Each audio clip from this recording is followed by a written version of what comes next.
మహాభారతం జరగడానికి చాలా కారణాలు ఉన్నాయి మరియు వీటిలో ప్రధాన కారణం శకుని. శకుని దుర్యోధను చెవుల దగ్గరే ఉండి అతని చెడు ఆలోచనలకి ఆశయాలకి ఆజ్యం పోశాడు. శకుని పాచికలు ఎల్లప్పుడూ అతను కోరుకున్న సంఖ్యను మాత్రమే ఇస్తాయి. దానివల్లనే పాండవులు ఓడిపోయారు. దీనికి కారణంగా ద్రౌపది అవమానానికి గురైంది. అయితే శకుని ఇదంతా ఎందుకు చేశాడు? అతని ఉద్దేశం ఏంటి? అతని రహస్య ఎజెండా ఏంటి? ఈరోజు నేను దాని గురించి మీకు చెప్పబోతున్నాను. మహాభారత యుద్ధం ప్రారంభానికి ముందు చాలా విషయాలు జరిగాయి. వాటి గురించి మనకు చాలా తక్కువగా తెలుసు. అలాంటి కథే ఇది. భీష్మ పితామహుడు ధృతరాష్ట్రుడికి తగిన వధువుని చూసి వివాహం చేయాలని అనుకుంటాడు. అప్పుడే అతనికి గాంధార రాజు గురించి తెలుస్తుంది. ఆనాటి గాంధార సామ్రాజ్యం ప్రస్తుతం ఆఫ్ఘనిస్తాన్లో ఉన్న కందర్ అని చాలామంది నమ్ముతారు. గాంధార రాజుని గంధర్వ నరేష్ అని పిలిచేవారు. కాబట్టి భీష్మ పితామహుడు గంధర్వ నరేష్ కూతురు గాంధారిని కురువంశపు రాజైన ధృతరాష్ట్రుడికి ఇచ్చి పెళ్లి చేయమని అడుగుతాడు. ధృతరాష్ట్రుడు గుడ్డివాడు. గంధర్వ నరేష్కి అతనితో పెళ్లి చేయడం అసలు ఇష్టం లేదు. కానీ అతని రాజ్యం చాలా చిన్నది కావడం వల్ల తిరస్కరించడానికి అతని ధైర్యం సరిపోలేదు. గంధర్వ నరేష్ మౌనంగా ఉండిపోయాడు. గాంధారి మరియు ధృతరాష్ట్రుడి వివాహం జరిగిపోతుంది. కానీ వివాహానంతరం భీష్మ పితామహుడికి ఒక విషయం తెలిసింది. అది విన్న తర్వాత అతనికి మోసపోయానని అనిపించింది. ఆ విషయం ఏంటంటే గాంధారి జాతకరీత్యా మాంగలిక్.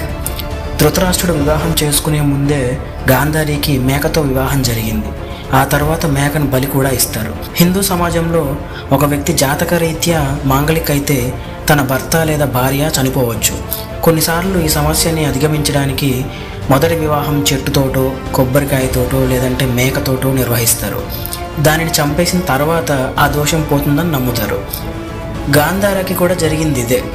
అయితే భీష్మ పితామహుడు ఈ విషయం తెలుసుకున్న తర్వాత అతను మోసపోయానని భావించి గాంధార రాజుకు ఇంత పెద్ద విషయాన్ని తన దగ్గర నుంచి దాచాడన్న కోపంతో భీష్మ పితామహుడు గంధర్వ నరేష్కి ఒక ఆహ్వానం పంపిస్తాడు. అందులో ఆయన మాట్లాడుతూ మీ కుటుంబ సభ్యులందరికీ హస్తినాపురానికి ఆహ్వానిస్తున్నాను అని సందేశం పంపిస్తాడు. దానిని వారు తిరస్కరించలేకపోయారు. ఎందుకంటే వరుడి వైపు నుండి భీష్మ పితామహుడు పిలిచాడు కాబట్టి వాళ్ళు వెళ్లాల్సి వచ్చింది. అందరూ అక్కడికి కుటుంబ సమేతంగా వెళ్ళారు. కోపంతో భీష్మ పితామహుడు వారందరినీ ఒక కారాగారంలో పడేశాడు. ఆనాటి సాంప్రదాయం ఏంటంటే మిమ్మల్ని ఎవ్వరు ఆహ్వానించినా మీకు ఏ ఆహారం ఏ పరిమాణంలో అయినా వడ్డించవచ్చు. మీరు దానిలో మాత్రమే సర్దుకొని తినాలి.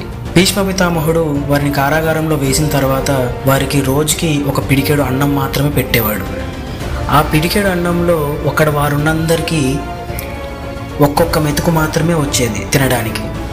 వాళ్ళు ఆ ఒక్కొక్క మెతుకుని తింటూనే బతికేవారు. ఒకసారి అనిపించింది వారందరికీ, ఈ పిడికెడు అన్నంతో మనందరం బతకడం ఎలాగూ కష్టం. కాబట్టి గంధర్వ నరేష్ కుమారుడైన శకుని ఉన్నాడు. మనందరం మన యువరాజు అయినటువంటి శకుని కాపాడుకుందాం. మనం తిన్నా తినకపోయినా మన రాజుని కాపాడుకోవాలి అని చెప్పి వాళ్ళు తినే బియ్యపు గింజను కూడా తినకుండా ఆ మెతుకులన్నింటినీ ఒక ముద్దలా చేసి శకునికి ఇచ్చేవారు. శకుని అలాగే తినేవాడు.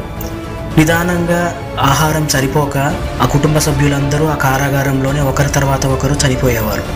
చిట్ట చివరికి శకుని వాళ్ళ నాన్న గంధర్వ నరేష్ ఇద్దరు మిగిలి ఉన్నారు. గంధర్వ నరేష్ ఒకసారి శకుని దగ్గరికి రమ్మని పిలుస్తాడు. శకుని అలాగే దగ్గరికి వెళ్తాడు. వెళ్ళాక ఆ గాంధార రాజు తనకున్న శక్తిని అంతటినీ ఒక్కసారిగా బిగించి తన కాలుతోటి శకుని మోకాలిపై తంతాడు. ఆ దెబ్బకి శకుని మోకాలు విరిగిపోతుంది. శకుని అప్పుడు కోపంతో నాన్న, నేను నీ కుమారుడిని, నువ్వు ఎందుకు ఇలా నా కాలుని విరగొట్టావని అడుగుతాడు. ఇప్పుడు జరిగిన మనకి అవమానం నువ్వు ఎన్నటికీ మర్చిపోకూడదు. మన కుటుంబాన్ని జరిగిన ఈ అవమానానికి నువ్వు ఖచ్చితంగా ప్రతీకారం తీర్చుకోవాలి. ఆ ప్రతీకారం గురించి నువ్వు మర్చిపోకుండా ఉండడానికే నేను నీ కాలుని విరగొట్టాను. నువ్వేం బాధపడకు. నీ కాలుని విరగొట్టినందుకు గాను నీకు ఒక శక్తిని కూడా ఇస్తాను. అదేంటంటే నేను ఎక్కువ కాలం బతకను. నేను చనిపోయిన తర్వాత నాకు దహన సంస్కారాలు చెయ్యకుండా నా ఎముకలతోటి పాచికలను తయారు చేయి. ఆ పాచికలను నువ్వు వాడిన ప్రతిసారి నువ్వు మనసులో ఏదైతే సంఖ్య అనుకుంటావో ఆ సంఖ్యనే వచ్చేటట్టుగా నేను చేస్తాను. అదే నేను నీకు ఇచ్చే వరం అని చెప్తాడు. శకుని వాళ్ళ నాన్న చెప్పినట్టుగానే చేస్తాడు. తన జీవితం అంతా నడుస్తున్నప్పుడు అందుకే కుంటుపడుతూ ఉంటాడు. అతని దగ్గర ఉన్న 2 పాచికల వల్లే ఈ మహాభారతంలో ద్రౌపదికి అవమానం జరగడం, దాని తర్వాత జరిగే యుద్ధ పరిణామం అంతా కూడా చోటు చేసుకున్నాయి. శకుని దుర్యోధనుణ్ణి మరియు మొత్తం కురువంశాన్ని ఎంతగానో ద్వేషించేవాడు. వారందరినీ నాశనం చేస్తానని ప్రమాణం చేశాడు. ఇది కాకుండా తన సోదరి రాజుతో వివాహం చేసుకున్నందున శకునికి ఎంతగానో కోపం వచ్చేది. అంతేకాకుండా ధృతరాష్ట్రుడు అంధుడు కావడంతో భీష్మ పితామహుడు ఒత్తిడితోటే వివాహం జరిగిందని శకుని బలంగా నమ్మాడు. ఒకవేళ మహాభారతంలో కౌరవులు గెలిచినట్లయితే మనం కృష్ణుడికి బదులుగా శకుని కథనే వినేవాళ్ళం. మహాభారతం యుద్ధం చివరి రోజు వరకు శకుని చూస్తూనే ఉన్నాడు. ఆ భీష్మ పితామహుడు కింద పడిపోవడం, అతని గురువు అయిన ద్రోణాచార్యుని తల మొండెం నుండి వేరుగా పడిపోవడం, కర్ణుడి మరణం, దుశ్శాసనుడి చేతులు మరియు కాళ్ళు నలిగిపోయి దారుణంగా చనిపోవడం, కౌరవుల నాశనం అన్నిటినీ అతని కళ్ళు నెరవేరా చూశాడు. అతను తన తండ్రికి ఇచ్చిన మాటని నెరవేర్చుకున్నాడు. అలాగే కురువంశం మీద ఉండే ప్రతీకారాన్ని తీర్చుకున్నాడు. కురుక్షేత్రం జరిగిన 18వ రోజున సహదేవుడు శకునితో యుద్ధానికి సవాల్ చేస్తాడు. 5 పాండవుల్లో సహదేవుడు చాలా తెలివైనవాడు. ఈ యుద్ధానికి ప్రేరేపించడానికి కారణమైన వాడు శకుని అని సహదేవుడు ఎప్పుడో పసిగడతాడు. ఈ యుద్ధం తర్వాత శకుని గాంధార రాజ్యానికి వెళ్ళి ఆ రాజ్యాన్ని పాలించాలన్న కోరికతో ఉంటాడని కూడా సహదేవునికి తెలుసు. కాబట్టి ఎలాగైనా శకుని అంతం చెయ్యాలి అని చెప్పి యుద్ధానికి రమ్మంటాడు. శకునికి ఈ యుద్ధంలో వీరందరూ చనిపోయి ఇదంతా చూసిన తర్వాత తన మనసు బరువైపోతుంది. ఆ భారాన్ని తట్టుకోలేక శకుని సహదేవుని చేతిలో ఆ బాణాల ధాటికి చనిపోతాడు. చనిపోతూ తను చేసిన నేరాలన్నింటినీ సహదేవునితో ఒప్పుకుంటాడు. అంతేకాకుండా తన తండ్రికి వాగ్దానం కోసం ఇదంతా చేశానని మొత్తం ఒక చిన్న పిల్లవాడికి ఒక కథ చెప్పినట్టుగా అన్ని విషయాలు పోసగుచ్చినట్టు చెప్తాడు. తండ్రికి ఇచ్చిన వాగ్దానం నెరవేర్చడం వల్ల అనేక పాపాలు చేసిన శకుని చనిపోయిన తర్వాత స్వర్గానికి వెళ్ళాడని చెప్తారు.